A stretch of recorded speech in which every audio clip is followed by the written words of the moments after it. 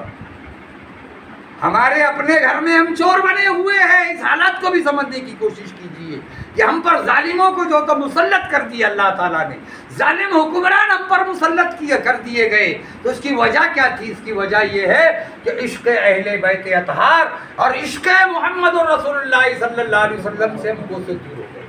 ورنہ نمازوں کا معاملہ, سجدوں کا معاملہ, لا الہ الا اللہ محمد رسول اللہ صلی اللہ علیہ وسلم کا معاملہ, اگر ہم اس پہ غور و فکر کریں گے مسلمانوں تو سمجھ میں یہ آئے گا ہمارے اور آپ کے کہ ہمیں جو ہو تو یہ تمام چیزیں جو تو نارے دوزخ سے نہیں بچائے گی. نارے دوزخ سے اگر بچنا ہے ہمیں تو عشق محمد عربی صلی اللہ علیہ وسلم اور عشق اہل بیت اطہار ہمیں ضروری ہے, تب ہم نارے دوزخ سے بچیں گے. ورنہ یزیدی لشکر بھی جو تو 22,000 کی فوج میں نماز پڑھتا تھا نا, یزید نماز نہیں پڑھتا تھا. یزید مسلمان تھا, آپ لوگوں کو معلوم ہونا چاہیے. کربلا کے دھرتی پر جو سانحہ پیش آیا, جو امام حسین علیہ مقام علیہ الصلوۃ والتسلیم اور ان کے 72 رفقاؤں کو شہید کیا گیا. اے مسلمانوں, میں یہ چاہتا ہوں کہ تم بھی وہ 72 والے بن جاؤ, تم بھی ان 72 میں شامل ہو جاؤ. 22,000 میں شامل ہونے کی کوشش مت کرنا. 22,000 میں شامل ہونے کی کوشش کریں گے تو یزید کا نام مٹ گیا, حسین کا نام زندہ ہے.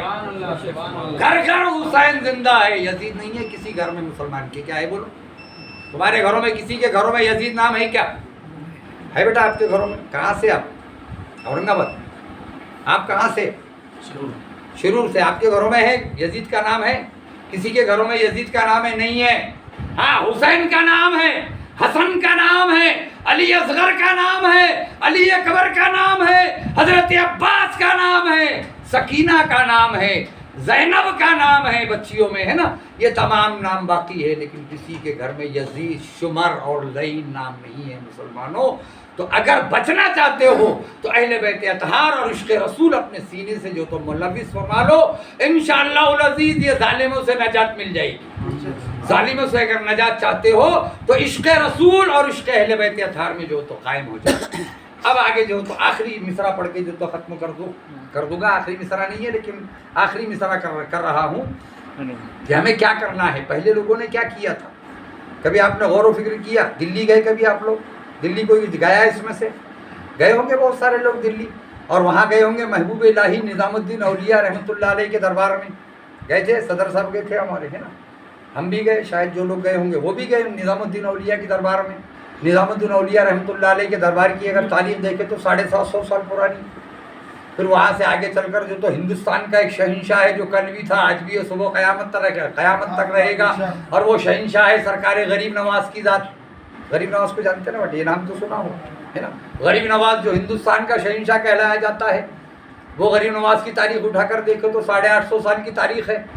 اب غریب نواز محبوب الہی نظام الدین اولیاء رحمۃ اللہ علیہ 800 سال, 850 سال, 900 سال پہلے کے بزرگان دین ہند کی سرزمین پر کل بھی شہنشاہ تھے اور آج بھی شہنشاہ ہے کہ نہیں؟ یہ بولو. صبح شام لنگر چالو ہے محبوب الہی کے دربار میں دلی میں, لنگر چالو ہے صبح شام آج بھی. کیوں تو ان کے دور میں بھی تھا, آج بھی ہے نا. بہت سارے لوگ بولتے ہیں ہم گئے تو وہاں لنگر کا کھانا کھاتے ہیں. لنگر بٹتا کیا وہاں پہ؟ بولے آنا حضرت, بہت اچھے سے لنگر بٹتا, مست آرام سے لنگر کا کھانا کھائے ہم نے وہاں پہ. ہوٹل میں کھانے کی ضرورت نہیں پڑی. غریب نواز کے دربار میں تو بولے وہاں بھی لنگر چلتا, وہاں چلتا وہ میٹھا لنگر. وہ بڑی بڑی دیگیں ہیں, 20 من اور 40 منوں کی دیگیں ہیں بڑی بڑی, اس میں بنتا ہوا ہے نا. تو کہنے کا مقصد یہ ہے کہ یہ ان لوگوں سے جڑے ہوئے تھے یہ بادشاہ جو ہندوستان پہ ہماری تاریخ 1100 سال کی بتاتے ہیں. اور کچھ لوگوں نے, نام نہیں لوں گا, صرف اشارہ سمجھ لینا, کچھ لوگوں نے کہا 850 سال کی تاریخ ہے ہماری ہندوستان کے سرزمین پر. ہم نے جو حکومت کی مسلمانوں کی حکومت 850 سال کی تھی. تو 850 سال بھی کم نہیں ہے. 75 سال کی حکومت میں 75 ٹکڑے کر ڈالے تم نے. اکھنڈ بھارت کے شہنشاہ ہم تھے, یعنی مسلمان تھے. اکھنڈ بھارت ہمارا تھا, یاد رکھو. اب اکھنڈ بھارت ہونے والا نہیں. اکھنڈ سمجھتے ہو کیا؟ پورا ثابت بھارت. ثابت بھارت کون سا تھا؟ بنگلہ دیش ہمارا تھا, پاکستان ہمارا تھا, افغانستان ہمارا تھا, لنکا ہمارا تھا, اور یہ سب مل کر اس کا نام ہمارا ہندوستان تھا. اس لیے میں نے کل لکھا یہ ہمارا ہندوستان ہے, اس لیے میرا بھارت مہان ہے. تو وہ مہان ہندوستان تھا جس ہندوستان کے تم جو تو شہنشاہ تھے مسلمانوں. تو کیسے تھے؟ اولیاء کرام سے لگے ہوئے تھے, اہل بیت کرام کے دامن سے وابستہ تھے, پیروں سے مرید بن کے اپنی زندگی بسر کر رہے تھے. اب یہاں آخری مصرع جو تو شاعری میں فرماتا ہے, جس کو میں نے ترمیم کیا تھا, یعنی میں نے کچھ اس میں جو تو ملایا ہوا تھا, اور وہ یہ ہے کہ جو تو غوث اعظم بھی امام حسن کی اولاد ہے اور غریب نواز امام حسین کی اولاد ہے, جنہوں نے دین اسلام کو بچایا اپنا خون دے کر, ہے نا. اب اگر ہم کہتے ہیں نا ہماری وجہ سے دین چل رہا ہے, یہ سب خام خیالی ہے, غلط خیالی ہے آپ کی. آپ لوگوں نے سنا ہوگا, سلام پڑھتا ہوں میں کیا دنیا بھر میں پڑھا جاتا ہے نا.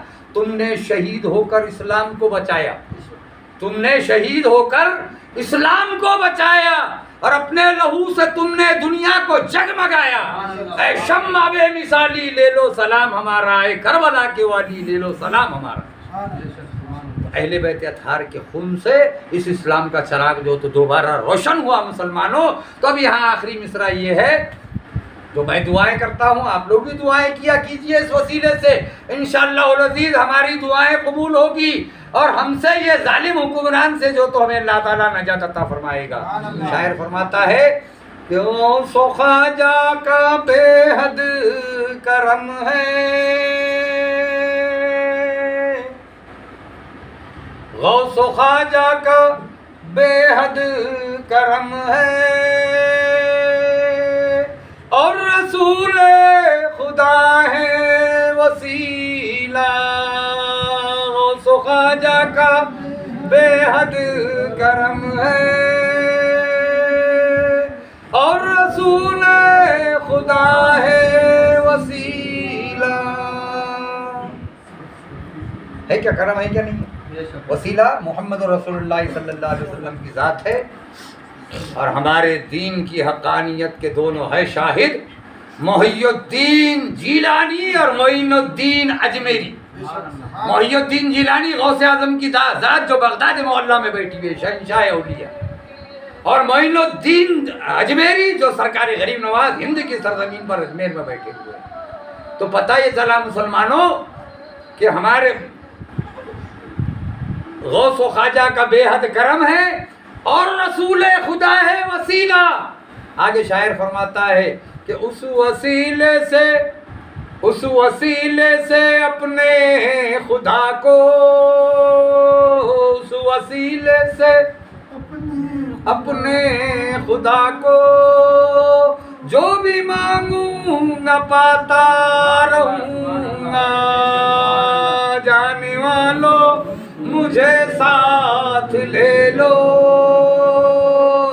جانے والوں مجھے ساتھ لے لو, ہاں مدینے کو میں بھی چلوں گا.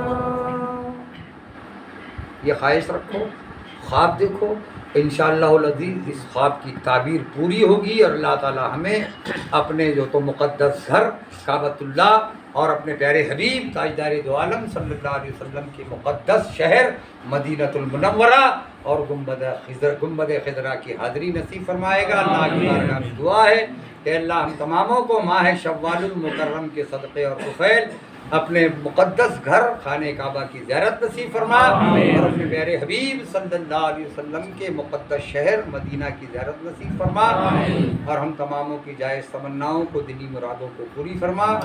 قادری سلسلے کی برکت عطا فرما. جن جن حضرات نے دعاؤں کی درخواست کی, تمامی حضرات کی جائز تمناؤں کو, دینی مرادوں کو پوری فرما. الہ العالمین جو بے روزگار ہے انہیں روزی عطا فرما, جو روزی سے ان کے روزی میں خیر و برکت عطا فرما. الہ العالمین ہم تماموں پر اپنی رحمتوں کا نزول فرما. فلسطین کے مسلمانوں پر اپنی رحمت کاملہ عطا فرما. مسجد اقصی کو آزادی عطا فرما, اور ہم تماموں پر کرم فرما, رحم فرما, اور ہمارے ملک ہندوستان میں حفظ و امان یعنی امن اور شانتی عطا فرما. الہ العالمین ہم تماموں کو ظالموں سے نجات عطا فرما. ہماری دعاؤں کو ماہ شوال المکرم اور اپنے پیارے حبیب صلی اللہ علیہ وسلم کے صدقے اور طفیل اپنی بارگاہ میں قبول و منظور فرما. وما علینا الا البلاغ المبین. وآخر دعواہم ان الحمد للہ رب العالمین. ولا الہ الا اللہ محمد